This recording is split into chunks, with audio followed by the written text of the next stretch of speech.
അൾത്താര തന്നിൽ നിത്യം വാഴും ഓ എൻ്റെ പൊന്നേശുനാഥ,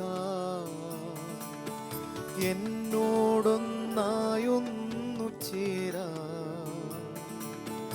എന്നുള്ളിലെന്നും വാഴാ സ്വർഗീയ പാതയിൽ എന്നെ നയിക്കാൻ നീ വരൂ രാജാധിരാജ, നീ വരൂ രാജാധിരാജ. അൾത്താര തന്നിൽ നിത്യം വാഴും ഓ എൻ്റെ പൊന്നേശുനാഥ,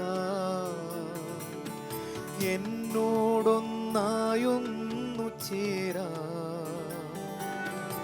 എന്നുള്ളിലെന്നും വാഴാ സ്വർഗീയ പാതയിൽ എന്നെ നയിക്കാൻ നീ വരൂ രാജാധിരാജ, നീ വരൂ രാജാധിരാജ, നീ വരൂ രാജാധിരാജ. പരിശുദ്ധ പരമ ദിവ്യകാരുണ്യ ഈശോയ്ക്ക് എന്നേരവും ആരാധനയും സ്തുതിയും പുകഴ്ചയും ഉണ്ടായിരിക്കട്ടെ. പരിശുദ്ധ പരമ ദിവ്യകാരുണ്യ ഈശോയ്ക്ക് എന്നേരവും ആരാധനയും സ്തുതിയും പുകഴ്ചയും ഉണ്ടായിരിക്കട്ടെ. പരിശുദ്ധ പരമ ദിവ്യകാരുണ്യ ഈശോയ്ക്ക് എന്നേരവും ആരാധനയും സ്തുതിയും പുകഴ്ചയും ഉണ്ടായിരിക്കട്ടെ. പ്രിയപ്പെട്ട ദൈവജനമേ, ഈ തിരുനാളിൻ്റെ മഹനീയ ദിനത്തിൽ പരിശുദ്ധ അമ്മയോട് ചേർന്ന് പുത്രനെ ആരാധിക്കുകയും മഹത്വപ്പെടുത്തുകയും ചെയ്യുന്ന അനുഗ്രഹീത നിമിഷം. സ്നേഹസ്പർശനത്തിൻ്റെ ഈ യാത്രയിൽ 8ാം ദിനത്തിൽ വളരെ പ്രത്യേകമായി പ്രിയപ്പെട്ടവരെ, പരിശുദ്ധ അമ്മയോട് നമുക്കൊരു സമ്മാനം ചോദിച്ചു പ്രാർത്ഥിച്ചാലോ? കൈകൾ കൂപ്പിപ്പിടിച്ച് ഒരു നിമിഷം നമുക്ക് ജീവിതത്തിൽ അനിവാര്യമായ ദൈവം ഇടപെടണമെന്ന് ആഗ്രഹിക്കുന്ന ഒരു സമ്മാനം നമുക്ക് ചോദിക്കാം. നിശ്ചയമായും പരിശുദ്ധ അമ്മ നമുക്ക് വേണ്ടി പുത്രൻ്റെ കയ്യിൽ നിന്ന് വാങ്ങിത്തരും. അപ്പം അതുകൊണ്ട് ഒരുപക്ഷെ ഒത്തിരി നാളായി പ്രാർത്ഥിച്ചു മടുത്തതാവാം, ഇനി നടക്കില്ല എന്ന് കരുതി മാറ്റിവെച്ചതാവാം, എന്തു തന്നെയും ആയിക്കൊള്ളട്ടെ, ഈ സമയം ഇതാ അൾത്താരയുടെ മുമ്പിലല്ലേ, നമുക്കൊരുമിച്ച് ഈ സമയം പ്രാർത്ഥിക്കാം. പരിശുദ്ധ അമ്മയോട് ഒരു സമ്മാനം ചോദിച്ച് നമുക്ക് പ്രാർത്ഥിക്കാം. പരിശുദ്ധ അമ്മയോട് നമ്മൾ ഒരു സമ്മാനം ചോദിച്ച് പ്രാർത്ഥിക്കുമ്പോൾ പരിശുദ്ധ അമ്മ നമ്മളോടും ചില കാര്യങ്ങൾ പറയുന്നില്ലേ? ഈ കഴിഞ്ഞ ദിനങ്ങളിലൊക്കെ പരിശുദ്ധ അമ്മയുടെ ജീവിതത്തിലുണ്ടായിരുന്ന ചില സ്വഭാവ സവിശേഷതകളൊക്കെ നമ്മൾ കണ്ട് പ്രാർത്ഥിക്കുകയായിരുന്നു.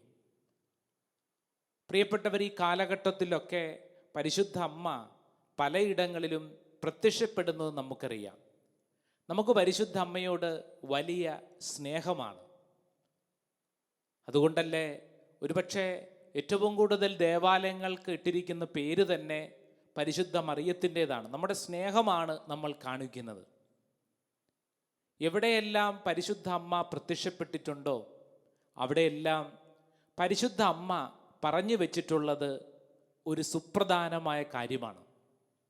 ലോകത്ത് എവിടെയെല്ലാം പരിശുദ്ധ അമ്മ പ്രത്യക്ഷപ്പെട്ടിട്ടുണ്ടോ അവർക്കൊക്കെ കൊടുത്തിരിക്കുന്ന സന്ദേശത്തിൻ്റെ കൃത്യം കാതൽ എന്ന് പറയുന്നത് ഒരു പ്രധാനമായ കാര്യമാണ്. ഇപ്പോൾ ഫാത്തിമയിലും അതോടൊപ്പം തന്നെ എത്രയോ സ്ഥലങ്ങളിൽ അല്ലേ, ലൂർദിലൊക്കെ ജനം ഇങ്ങനെ തടിച്ചുകൂടുകയാണ്. പിന്നീട് കാലം മുന്നോട്ട് നീങ്ങി നമ്മുടെയൊക്കെ ഇടങ്ങളിൽ പോലും പരിശുദ്ധ അമ്മയുടെ സാന്നിധ്യം പല രൂപങ്ങളിലും ഭാവങ്ങളിലുമുണ്ട്. ഒരുപക്ഷെ നമ്മുടെയൊക്കെ കൊച്ചു ഗ്രാമങ്ങളിൽ പോലും പ്രാർത്ഥിക്കുന്ന ചില വീടുകളിലൊക്കെ വ്യക്തികൾക്ക് അനുഭവപ്പെടുന്നില്ലേ പരിശുദ്ധ അമ്മയുടെ സാന്നിധ്യം വഴിയുള്ള സുഗന്ധ അഭിഷേകം? അതോടൊപ്പം തന്നെയുള്ള വ്യത്യസ്തമായിട്ടുള്ള അനുഭവങ്ങൾ, പരിശുദ്ധ അമ്മയെ കാണാൻ സാധിക്കുക, ചില സമ്മാനങ്ങൾ കൊടുക്കുന്നു. പ്രിയപ്പെട്ടവരെ, ഇതൊക്കെ അറിയുമ്പോഴത്തേക്കും ഇങ്ങനെയുള്ള സ്ഥലങ്ങളിലേക്ക് ഓടിക്കൂടാൻ നമുക്കൊക്കെ വലിയ താല്പര്യമാണ്. എന്നാൽ ഇപ്പോൾ നിങ്ങൾ അറിയേണ്ട വളരെ സുപ്രധാനമായ കാര്യം ഇതാ ഈ ദീപികാരുണ്യനാഥൻ്റെ സന്നിധിയിൽ നിന്ന് നിങ്ങൾക്ക് വേണ്ടി പങ്കുവയ്ക്കുകയാണ്. അത് മറ്റൊന്നുമല്ല, എവിടെയെല്ലാം പരിശുദ്ധ അമ്മ പ്രത്യക്ഷപ്പെട്ടിട്ടുണ്ടോ അന്നും ഇന്നും എല്ലായിടത്തും പരിശുദ്ധ അമ്മ ഒരേ ഒരു കാര്യമാണ് പ്രഖ്യാപിക്കുന്നത്: മക്കളെ മാനസാന്തരപ്പെടണം, മക്കളെ മാനസാന്തരപ്പെടണം. ലോകത്തിൽ അതെവിടെയാണെങ്കിലും പ്രിയപ്പെട്ടവരെ, ഈ ശുശ്രൂഷയിൽ പങ്കെടുക്കുമ്പോൾ, ഈ പരിശുദ്ധ ആരാധനയിൽ യേശു നമ്മുടെ മുമ്പിൽ വെച്ച് നീട്ടുന്നതും ഈ സുപ്രധാനമായ കാര്യമാണ്. മർക്കോസിന്റെ സുവിശേഷം 1-ാം അധ്യായം 15-ാം തിരുവചനം, യേശു തൻ്റെ ജീവിതയാത്ര ആരംഭിക്കുമ്പോൾ ഉച്ചത്തിൽ വിളിച്ചു പറഞ്ഞത്: മാനസാന്തരപ്പെടുവിൻ, സമയം പൂർത്തിയായി, ദൈവരാജ്യം സമീപിച്ചിരിക്കുന്നു. ഈ കാര്യമാണ് പരിശുദ്ധ അമ്മ വഴി ഇന്നും എല്ലായിടത്തും എപ്പോഴും പറഞ്ഞുകൊണ്ടിരിക്കുന്നത്: മക്കളെ മാനസാന്തരപ്പെടണം, പാപബോധവും പശ്ചാത്താപവും നേടണം. ഈ മനോഹരമായിട്ടുള്ള തിരുനാൾ ദിനത്തിൽ ഇപ്രകാരമുള്ള ഒരു നിലപാടിലേക്ക് പരിശുദ്ധ അമ്മ നമ്മളെ ക്ഷണിക്കുകയാണ്. മാനസാന്തരപ്പെടണം. മാനസാന്തരം എന്ന് പറഞ്ഞാൽ നമ്മുടെ മനസ്സിന് ചില മാറ്റങ്ങൾ അനിവാര്യമാണ്. ഒരുപക്ഷെ ഈ ശുശ്രൂഷയിൽ പങ്കെടുക്കുന്ന ചിലരെങ്കിലും ചിന്തിക്കുന്നു, ഞാൻ തികഞ്ഞ വ്യക്തിയാണ്, എനിക്കൊരു മാറ്റത്തിൻ്റെ ആവശ്യമില്ല. എന്നാൽ ഒരു കാര്യം അറിയുക, നമ്മളാരും പെർഫെക്റ്റ് അല്ല, നമ്മളാരും പൂർണ്ണരല്ല. അതുകൊണ്ട് തന്നെ എപ്പോഴും നമ്മുടെ സ്വഭാവങ്ങൾക്ക് മാറ്റത്തിന് സാധ്യതയുണ്ട്. നന്മയിലേക്ക് വളരാൻ ദൈവം ഈ ശുശ്രൂഷ വഴി നമ്മിൽ നിന്ന് ആഗ്രഹിക്കുന്നു. മാനസാന്തരപ്പെടുക, പാപബോധവും പശ്ചാത്താപവും നേടുക. പന്തക്കുസ്ത അനുഭവം എന്ന് പറയുന്നതും അതുതന്നെയാണ്. പരിശുദ്ധ അമ്മയും 120ഓളം പേര് വരുന്നത് 10 ദിവസത്തോളം ഒരുമിച്ചിരുന്ന് പ്രാർത്ഥിച്ചു. 10-ാം ദിവസം അവരുടെ മേൽ തീയുടെയും കാറ്റിൻ്റെയും 2 അനുഭവങ്ങൾ ഉണ്ടായി. അന്നു മുതൽ അവർ ഭാഷാവരത്തിൽ സ്തുതിക്കാൻ തുടങ്ങി, അത്ഭുതങ്ങളും അടയാളങ്ങളും പ്രവർത്തിക്കാൻ തുടങ്ങി. സത്യം. പക്ഷേ അല്പം കൂടെ ആഴത്തിൽ പരിശോധിച്ചു കഴിഞ്ഞാൽ ആ പന്തക്കുസ്ത, ആ 120ഓളം പേരിൽ വരുത്തിയ ഏറ്റവും പ്രധാനപ്പെട്ട മാറ്റം എന്താണ്? ഭാഷാവരമല്ല, അത്ഭുതങ്ങളും അടയാളങ്ങളുമല്ല, മറിച്ച് മാനസാന്തരമാണ്, വിശുദ്ധിയുടെ ജീവിതമാണ്. വിശുദ്ധിയുടെ ജീവിതം. ഈ 12 ശിഷ്യന്മാരെ കുറിച്ചൊന്ന് ചിന്തിച്ച് നോക്കിക്കേ. 12 ശിഷ്യന്മാർ, അവർ ആരായിരുന്നു? അവരുടെ സ്വഭാവ രീതി എന്തായിരുന്നു? പത്രോസിനെ കുറിച്ച് ചിന്തിച്ചാൽ മതിയല്ലോ. അവൻ മുക്കുവനായിരുന്നു എന്നുള്ളത് അവൻ്റെ തൊഴിൽ. എന്തായിരുന്നു പത്രോസിൻ്റെ സ്വഭാവം? എടുത്തുചാട്ടക്കാരനായിരുന്നു, അല്ലേ? എന്തിനും ഏതിനും മുമ്പിലുണ്ട്. പക്ഷേ അവൻ്റെ സ്വഭാവം അല്പം കൂടെ നമ്മൾ പഠിച്ചത് ആ രാത്രിയിലല്ലേ? യേശുവിനെ യൂദാസ് ഒറ്റിക്കൊടുത്ത അതേ രാത്രി തന്നെ പത്രോസ് തള്ളിപ്പറഞ്ഞില്ലേ? അതും 1 തവണയല്ല, 3 തവണ. അതാണ് പത്രോസ്. മത്തായി ആരാണ്? ചുങ്കക്കാരനാണ്. റോമൻ സാമ്രാജ്യത്തിന് വേണ്ടി ചുങ്കം പിരിക്കുന്നൊരുവൻ. ഓരോ ശിഷ്യന്മാരെയും കുറിച്ച് നമ്മൾ ഇങ്ങനെ പഠിക്കുമ്പോൾ നമുക്ക് മനസ്സിലാക്കാൻ സാധിക്കും, ആരും പൂർണ്ണരല്ല, ഒത്തിരി കുറവുകളുള്ളവരാണ്. ഒരുത്തൻ ഒറ്റിക്കൊടുത്തു. മറ്റൊരുവനെ കുറിച്ച് ബൈബിള് പറയുന്നത് അവൻ ആരായിരുന്നു? തീവ്രവാദിയായിരുന്നു. തീവ്രവാദി. യോഹന്നാനെ കുറിച്ച് കഴിഞ്ഞ ദിവസം നമ്മൾ സംസാരിച്ചു. വായിച്ചു പോകുമ്പോൾ പാവത്താനാണെന്നൊക്കെ തോന്നും, പക്ഷെ അത്ര പാവത്താനൊന്നുമല്ല. സ്വഭാവത്തിൽ അവൻ്റെതായ ചില തെറ്റായ സ്വഭാവ സവിശേഷതകൾ ഉണ്ടായിരുന്നുവെന്ന് വചനത്തിൽ നമ്മൾ വായിക്കുന്നു. ഞാൻ പറഞ്ഞു വരുന്നത്, ഇവരുടെയൊക്കെ സ്വഭാവത്തിൽ അനേക കുറവുകൾ ഉണ്ടായിരുന്നു. എന്നാൽ പന്തക്കുസ്താ ദിനം പരിശുദ്ധ അമ്മയോടൊത്ത് ഇവർ ഒരുമിച്ചിരുന്ന് പ്രാർത്ഥിച്ചു കഴിഞ്ഞപ്പോൾ അവരുടെ മേൽ പരിശുദ്ധാത്മാവ് കടന്നു വന്നു. ആദ്യമായി അവരിൽ സംഭവിക്കപ്പെട്ട മാറ്റമെന്ന് പറയുന്നത്, അവർ വിശുദ്ധിക്ക് വേണ്ടി ആഗ്രഹിക്കാൻ തുടങ്ങി. വിശുദ്ധിയെ അവർ ചേർത്ത് നിർത്താൻ തുടങ്ങി. അവർ വിശുദ്ധരായി മാറി എന്നുള്ളതാണ്. ബൈബിൾ വായിച്ചു പോകുമ്പോൾ നമ്മൾ മനസ്സിലാക്കും, അക്കാലം അത്രയും സ്ഥാനമാനങ്ങൾക്ക് വേണ്ടി വഴക്കിട്ടിരുന്നവർ പിന്നീട് അവർ വഴക്കിട്ടിട്ടില്ല. അവർ ഒരുമിച്ച് തോളോട് തോള് ചേർന്ന് വചനം പറയാൻ തുടങ്ങി. മാരകമായ പാപങ്ങളിൽ പെട്ടിട്ടില്ല. പരസ്പരം പ്രോത്സാഹിപ്പിക്കാൻ തുടങ്ങി. അവരുടെ ജീവിതം അടിമുടി മാറാൻ തുടങ്ങി. തള്ളിപ്പറഞ്ഞവൻ തലകീഴായി മരിച്ചുകൊണ്ട് ലോകജനതയോട് വിളിച്ചു പറഞ്ഞു, എനിക്ക് ഇത്രത്തോളം എൻ്റെ ക്രിസ്തുവിനെ സ്നേഹമാണ്. പ്രിയപ്പെട്ടവരെ, മാനസാന്തരം ജീവിതത്തിൽ നമ്മിൽ നിന്നും പരിശുദ്ധ അമ്മ ഈ തിരുനാൾ ദിനം ആഗ്രഹിക്കുന്നതും ഈ വലിയ സുഹൃതമാണ്. ജീവിതത്തിൽ ഒരു മാറ്റത്തിന് സമയമായി. പ്രിയപ്പെട്ടവരെ, മാനസാന്തരം എന്ന് പറയുമ്പോൾ താൽക്കാലികമായിട്ട് വേണ്ടാന്ന് വെക്കുന്നതല്ല, മറിച്ച് ടോട്ടൽ ചേഞ്ച്. അതിന് ജീവിതത്തിൽ അപ്രകാരം ഒരു നിലപാടെടുക്കാൻ ഒരു മനസ്സുണ്ടാവട്ടെ. പ്രിയപ്പെട്ടവരെ, ഈ ദുരിത കാലഘട്ടം പരിശുദ്ധ അമ്മയോട് ചേർന്നുള്ള ഈ ദിനങ്ങൾ നമുക്ക് സമ്മാനിച്ചതും നമ്മുടെ ജീവിതത്തെയൊക്കെ അല്പം കൂടെ മനസ്സിലാക്കാനുള്ള കൃപയാണ്. മരിയ ഭക്തി നമുക്കെല്ലാവർക്കും ഉണ്ട്. പരിശുദ്ധ അമ്മയോട് വലിയ സ്നേഹമാണ്. എന്നാൽ പരിശുദ്ധ അമ്മ പറയുന്ന കാര്യം ചെയ്യാൻ പലപ്പോഴും നമുക്ക് താല്പര്യമില്ല. കാരണം മാനസാന്തരപ്പെടാൻ പറഞ്ഞാൽ നമ്മുടെ ഇഷ്ടപ്പെട്ട പലതും മാറ്റിവെക്കേണ്ടി വരും. ചില ദുശീലങ്ങളൊക്കെ നമ്മൾ കൊണ്ടു നടക്കുന്നത് കുഴപ്പമില്ല എന്ന് കരുതിപ്പോലും നമ്മുടെയൊക്കെ സ്വകാര്യ ജീവിതത്തിൻ്റെ ഭാഗമായിട്ട് കൊണ്ടു നടക്കുന്നെങ്കിൽ ഈ ആരാധന സമയം പരിശുദ്ധ അമ്മ നമ്മളോട് ആവശ്യപ്പെടുന്ന കാര്യം, മക്കളെ, ജീവിതത്തിൽ സ്വഭാവത്തിൽ മാറ്റങ്ങൾ വരുത്താൻ സമയമായി. നാളെ നാളെ എന്നും പറഞ്ഞു മാറ്റിവെക്കല്ലേ. നാളെ ഒരു ദിനം ഉണ്ടോ ഇല്ലയോ നമുക്കറിഞ്ഞുകൂടാ.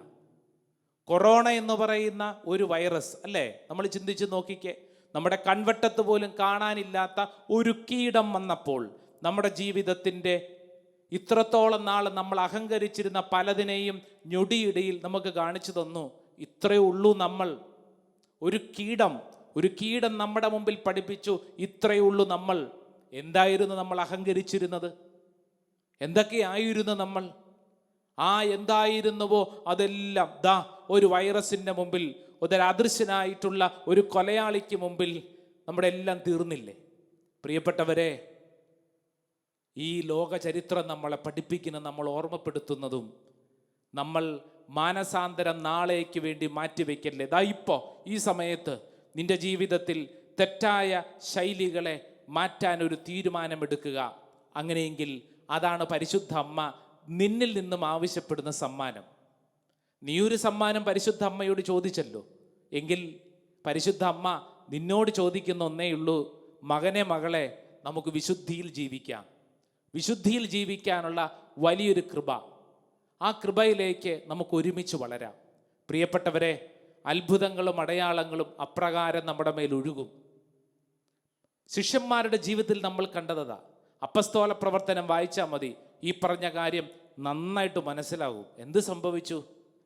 വിശുദ്ധിക്ക് വേണ്ടി ആഗ്രഹിച്ച് വിശുദ്ധിയോടുകൂടെ ജീവിച്ചു കഴിഞ്ഞപ്പോൾ പിന്നെ പരിശുദ്ധാത്മാവ് അതിശക്തമായിട്ട് ആ കൂട്ടായ്മയിൽ പ്രവർത്തിക്കുകയാണ്. അവർ പോകുന്നിടങ്ങളിലൊക്കെ അത്ഭുതങ്ങളും അടയാളങ്ങളും. ഈ ഒരു വിളിയാണ് നമ്മുടെ വിളി. പ്രിയപ്പെട്ടവരെ, ആദിമസഭ കത്തിപ്പടർന്നത് അവരുടെ മേലുണ്ടായിരുന്ന അവിശുദ്ധിയുടെ കൃപയാണ്. പരിശുദ്ധ അമ്മയിലൂടെ ചൊരിയപ്പെട്ട കൃപ. ആ കൃപ നമുക്കും ഈ തിരുനാൾ ദിനത്തിൽ സ്വീകരിക്കാം. പരിശുദ്ധ അമ്മയിലൂടെ വിശുദ്ധിക്ക് വേണ്ടിയുള്ള വലിയൊരു കൃപ. പരിശുദ്ധ അമ്മ ഈ ശുശ്രൂഷയിൽ പങ്കെടുക്കുന്ന സകലരോടും പറയുന്നു, മക്കളെ, മാനസാന്തരപ്പെടണം. പ്രിയപ്പെട്ടവരെ, തുടർന്നുള്ള ആരാധന സമയത്ത് നമ്മൾ പ്രാർത്ഥിക്കാൻ പോവുകയാണ്.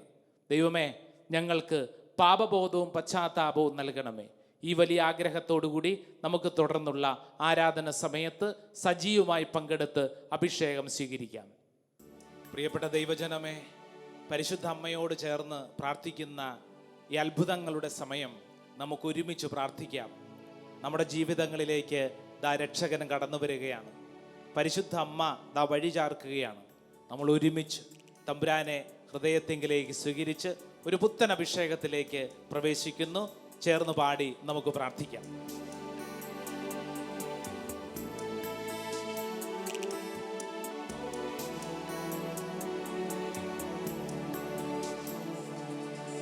വാവാ യേശുവേ, എൻ്റെ ഉള്ളിൽ വാവാ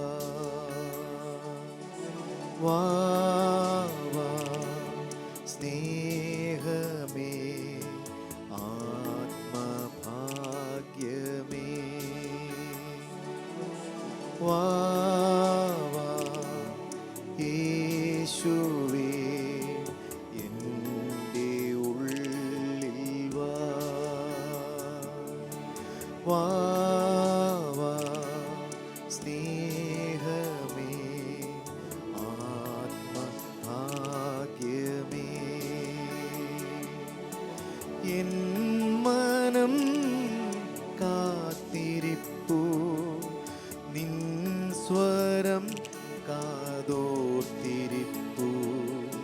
സൗഖ്യദായക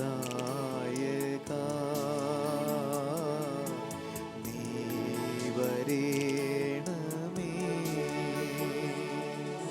വാ വാ യേശുവേ എൻ്റെ ഉള്ളിൽ വാ.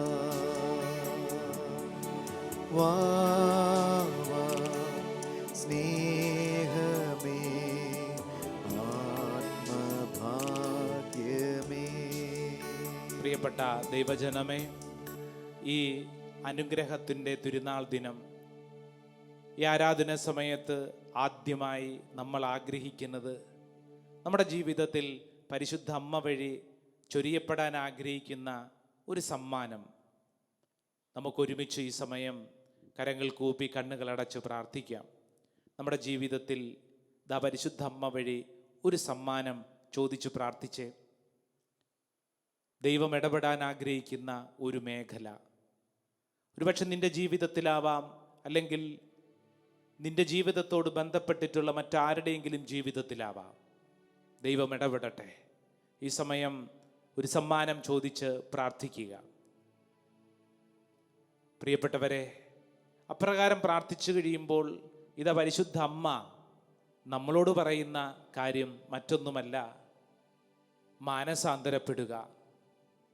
നമ്മുടെ മനസ്സിന് ചില മാറ്റങ്ങൾ അനിവാര്യമാണ്. നമ്മൾ ആരും തികഞ്ഞവരല്ലല്ലോ. നമ്മുടെ സ്വഭാവത്തിലൊക്കെ ഒത്തിരി മാറ്റങ്ങൾക്ക് ഇനിയും സാധ്യതകളുണ്ട്. അപ്പം അതുകൊണ്ട് ഈ ആരാധന സമയം തമ്പുരാൻ്റെ മുമ്പിൽ നമ്മൾ പ്രാർത്ഥിക്കുന്നത്, ഈശോയെ, എനിക്ക് എൻ്റെ സ്വഭാവത്തെ മനസ്സിലാക്കുവാൻ, എൻ്റെ കുറവുകൾ നിറവുകളാക്കി മാറ്റുവാൻ കൃപയുണ്ടാകണമേ. വളരെ പ്രത്യേകമായി സാധിക്കുന്നവരൊക്കെ മുട്ടുകുത്തി നിന്ന് കരങ്ങൾ വിരിച്ചു പിടിച്ച് നമുക്ക് പ്രാർത്ഥിക്കാൻ പറ്റിയൊരു പ്രാർത്ഥനാ ഗീതം, പാപബോധവും പശ്ചാത്താപവും കർത്താവേ എനിക്കേകണമേ എന്നുള്ള മനോഹരമായിട്ടുള്ള ഗാനത്തിൻ്റെ വരികളാണ്. കരങ്ങൾ കുരിശാകൃതിയിൽ വിരിച്ചു പിടിച്ച് നമുക്ക് ഒരുമിച്ച് പാടി പ്രാർത്ഥിക്കാം.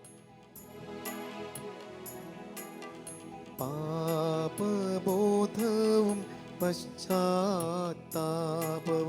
കർത്താവേ എനിക്കേകണേ.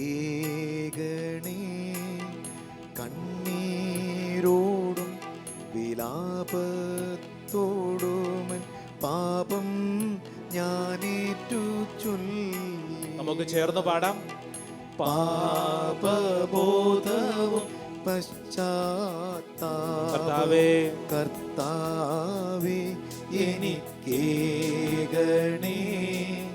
കണ്ണീരോടും വിലാപത്തോടുമൻ പാപം ഞാനേറ്റു ചൊല്ലിടാം. ഒരിക്കൽ കൂടെ. പാപബോധവും പശ്ചാത്താപവും കർത്താവേ എനിക്കേകണേ. കണ്ണീരോടും വിലാപത്തോടുമൻ പാപം ഞാനേറ്റു ചൊല്ലിടാം. രണ്ട് കരങ്ങളും നെഞ്ചോട് ചേർത്ത് കണ്ണുകളടച്ചു പ്രാർത്ഥിക്കുക. പ്രിയപ്പെട്ടവരെ, ഒരുപക്ഷെ നമ്മുടെ ഏതെങ്കിലും പ്രവൃത്തികൾ വഴി മറ്റാർക്കെങ്കിലും സങ്കടകരമായ കാര്യങ്ങൾ സംഭവിച്ചിട്ടുണ്ടെങ്കിൽ, നീ മൂലം ആരെങ്കിലും കരയേണ്ടി വന്നിട്ടുണ്ടെങ്കിൽ, ഈ സമയം തമ്പുരാൻ്റെ മുമ്പിൽ മാപ്പ് ചോദിച്ച് പ്രാർത്ഥിക്കുക.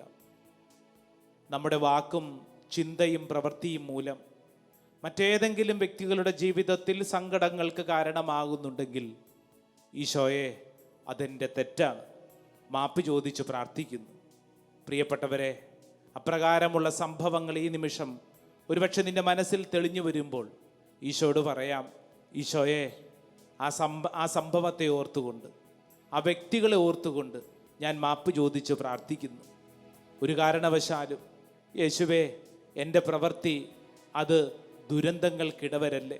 നമുക്ക് ഒരുമിച്ച് ഒരിക്കൽ കൂടെ പാടാം. പാപബോധവും പശ്ചാത്താപവും കർത്താവേ എനിക്ക് നൽകണമേ. പാപബോധവും പശ്ചാത്താപവും കർത്താവേ എനിക്കേകണേ. കണ്ണുനീരോടെ വിലാപത്തോടുമൻ പാപം ഞാനേറ്റു ചൊല്ലിടാം. ചേർന്ന് പാടാം. പാപബോധവും പശ്ചാത്താപവും കർത്താവേ എനിക്കേകണേ.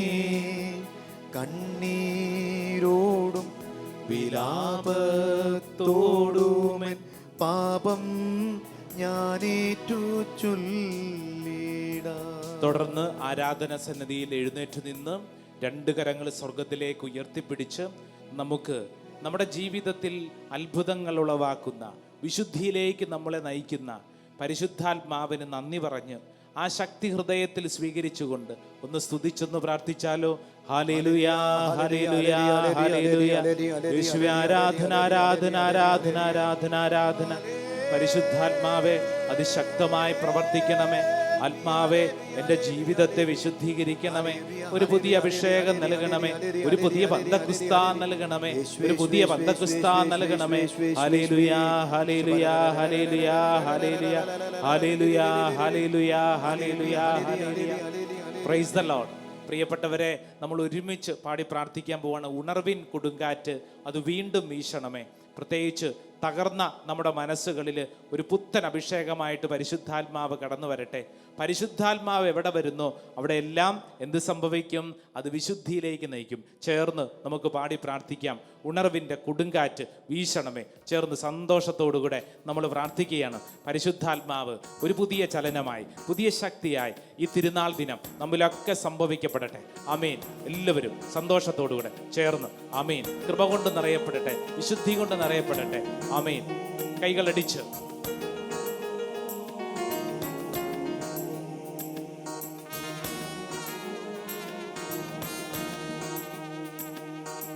ഉണർവിൻ കൊടുങ്കാറ്റേ നീ വീശണമേ വീണ്ടും. പഠിക്കേ. ഉണർവിൻ കൊടുങ്കാറ്റേ നീ വീശണമേ വീണ്ടും.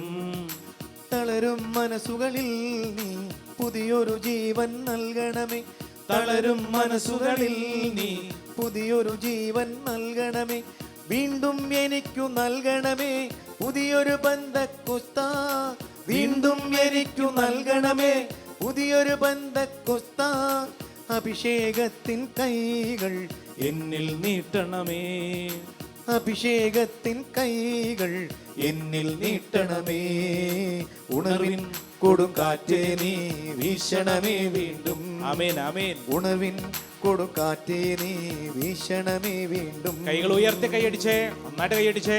ശക്തിയോടുകൂടെ, അഭിഷേകത്തോടുകൂടെ ദൈവത്തിന്റെ ആത്മാവ് ഈ ശുശ്രൂഷ ദിവസത്തിൽ തന്നെ പുത്തൻ അഭിഷേകത്തിലേക്ക് നയിക്കട്ടെ. പരിശുദ്ധ അമ്മയിലൂടെ പുതിയൊരു പന്തക്കുസ്ത നമ്മിൽ സംഭവിക്കപ്പെടട്ടെ. വിശുദ്ധിയുടെ കൃപ, ശക്തിയുടെ കൃപ, പ്രത്യാശയുടെ അഭിഷേകം നമ്മിൽ നിറയപ്പെടട്ടെ. ആമേൻ, ആമേൻ. എല്ലാവരും സന്തോഷത്തോടുകൂടെ അഗ്നി അയക്കണമേ പരിശുദ്ധാത്മാവേ. ശക്തി അയക്കണമേ പരിശുദ്ധാത്മാവേ. പഠിക്കേ. അഗ്നി അയക്കണമേ പരിശുദ്ധാത്മാവേ. ശക്തി അയക്കണമേ പരിശുദ്ധാത്മാവേ. ആദിയിലെപ്പോൾ ജനകോടികളെ വീണ്ടും ഉണർത്തണമേ. അത്ഭുതങ്ങളും അടയാളങ്ങളും വീണ്ടും നൽകണമേ. ആദിയിലെപ്പോൾ ജനകോടികളെ വീണ്ടും ഉണർത്തണമേ. അത്ഭുതങ്ങളും അടയാളങ്ങളും വീണ്ടും നൽകണമേ. അത്ഭുതമൊഴുകും കൈകൾ എന്നിൽ നീട്ടണമേ. അത്ഭുതമൊഴുകും കൈകൾ എന്നിൽ നീട്ടണമേ. അത്ഭുതമൊഴുകും കൈകൾ എന്നിൽ നീട്ടണമേ.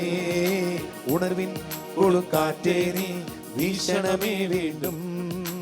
ഉണർവിൻ കൊടുങ്കാറ്റേ നീ വീശണമേ വീണ്ടും. കരങ്ങൾ കൂപ്പി പ്രിയപ്പെട്ടവരെ, ഇതാ ഈശോയുടെ ആശീർവാദം സ്വീകരിക്കാൻ പോകുന്ന നിമിഷം. ഈ തിരുനാൾ ദിനത്തിൽ പരിശുദ്ധ അമ്മ വഴി വലിയ കൃപകൾ നമ്മിലേക്ക് ചൊരിയപ്പെടുകയാണ്. പരിശുദ്ധ അമ്മയോട് നമ്മളൊരു സമ്മാനം ചോദിച്ചില്ലേ? സംഭവിക്കപ്പെടും. കാനായിൽ വിവാഹ വിരുന്നിൽ അത്ഭുതങ്ങൾ ഒരുക്കിയ പരിശുദ്ധ അമ്മ. വിശുദ്ധ ഗ്രന്ഥം മുഴുവൻ പഠിപ്പിക്കുന്നത് പരിശുദ്ധ അമ്മ പോകുന്ന വഴികളിലൊക്കെ പുറകെ അത്ഭുതങ്ങൾ ഉണ്ടെന്നുള്ളതാണ്. അങ്ങനെയെങ്കിൽ അത്ഭുതങ്ങൾ സ്വീകരിക്കുന്നതിന് വേണ്ടിയുള്ള ഒരു വിശുദ്ധിയുടെ കൃപ സ്വീകരിച്ചുകൊണ്ട് നമുക്ക് ഒരുമിച്ച് ഈശോയുടെ ആശീർവാദം സ്വീകരിക്കാം. നന്ദി പറഞ്ഞ് പ്രാർത്ഥിക്കാം.